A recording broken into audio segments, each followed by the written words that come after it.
it's day 8.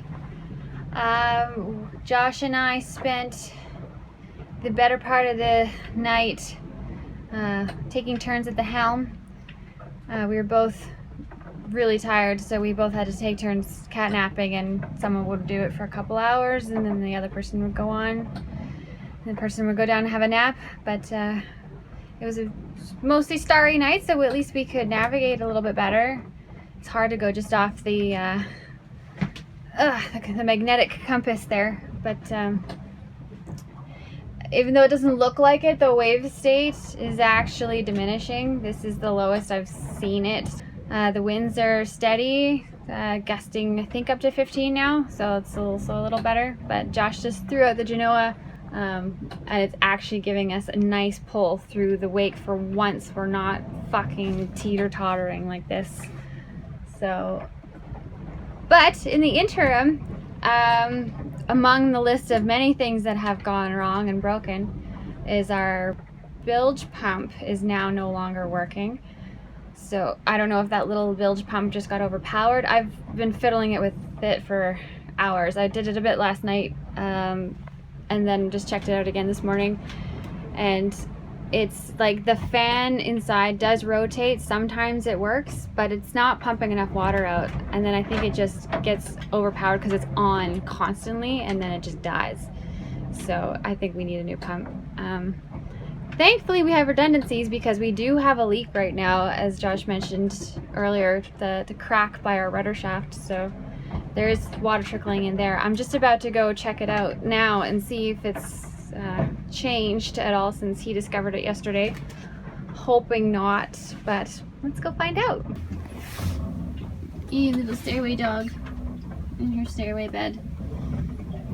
One of the few places that she can be relatively secure when the boat's rocking and rolling.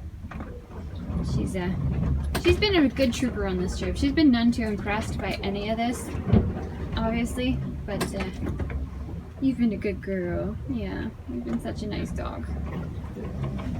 Fucking disaster zone. Oh boy. So there is where the water is coming in from our cracked rudder support stock.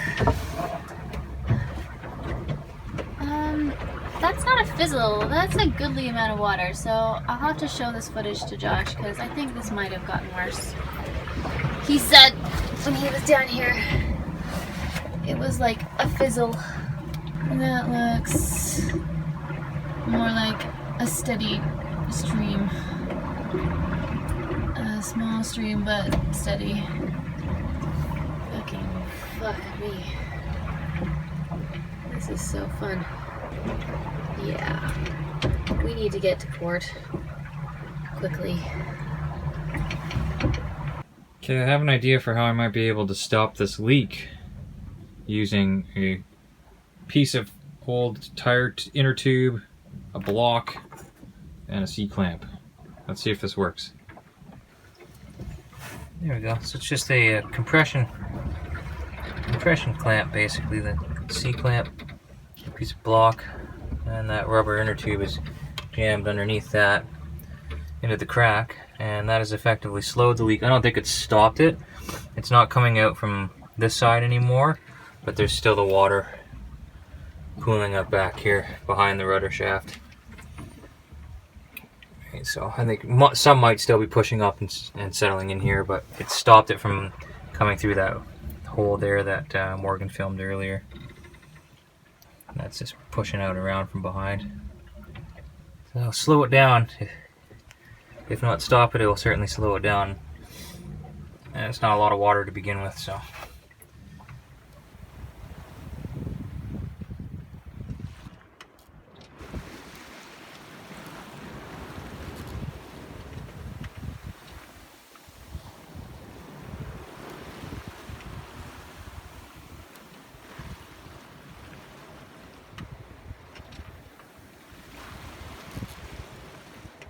So much water coming over the decks when we were plunging through those big waves that my concern is that I think some water might have forced its way into our fuel tanks. So I went out and checked the caps, the filler caps, and they were tight, but they weren't super tight. So, I mean, there's so much water that's coming through the windows. So I imagine that water, that force of water, could force its way in through the filler caps. The filler caps on the other tank, on the starboard tank, were tighter. I could only tighten them a little bit more. So I'm going to switch tanks to the starboard tank and try and drain off the water that's in that rack ore filter bowl and see what we can sort out. Get her running again. Josh, on the case. Yeah. You see the difference between that, which is like a normal clean filter, right? And then there's that, which looks all murky. Like that's clear, and that's all like agitated looking. Don't drink it. So there you have it. Water and then diesel. So I gotta polish that tank and go from there. Okay. I can't see what you're doing very well. Yeah, sure.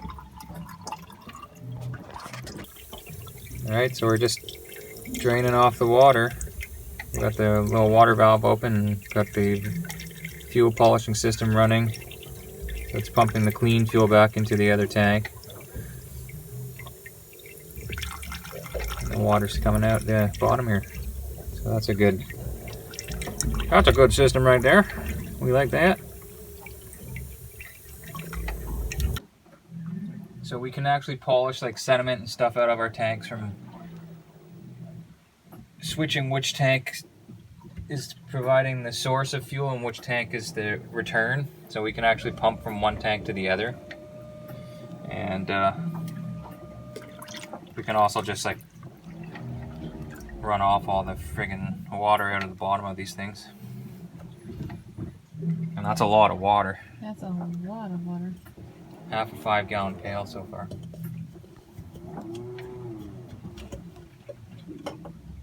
From one tank too, that's just the one tank.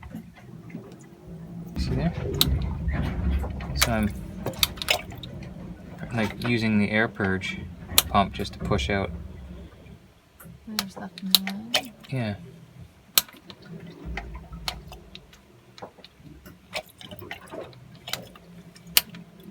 Oh yeah, look at the See? separation. Yeah, so now I'm getting to diesel.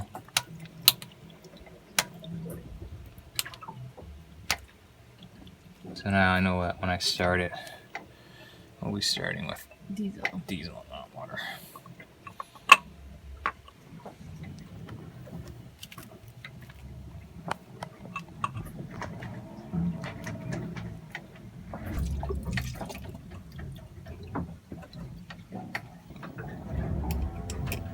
It's my turkey baster siphoning tool.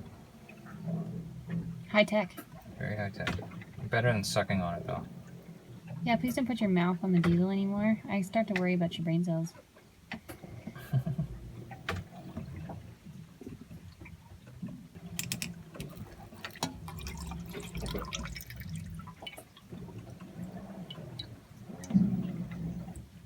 Didn't work.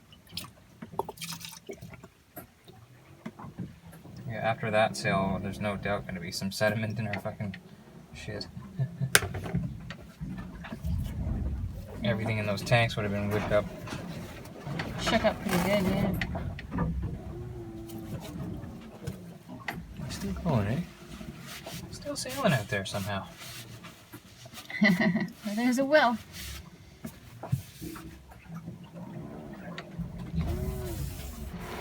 What's that sound in the background? That's our motor working! Yeah. What was wrong with it?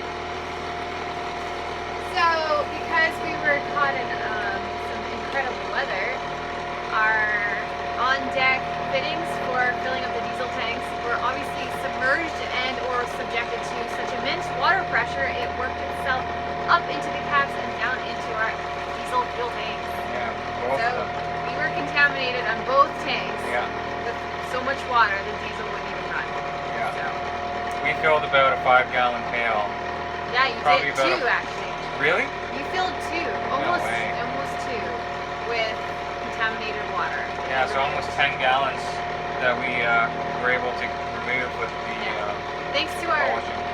like our polishing system. Yeah, Without that, we wouldn't have been able to do that. we would have been screwed. We would have been pooched. Yeah. So, yeah, what a fucking blessing to have that on board, and a Yeah. blessing to have a captain who knows how to do these things. So, I'm very blessed.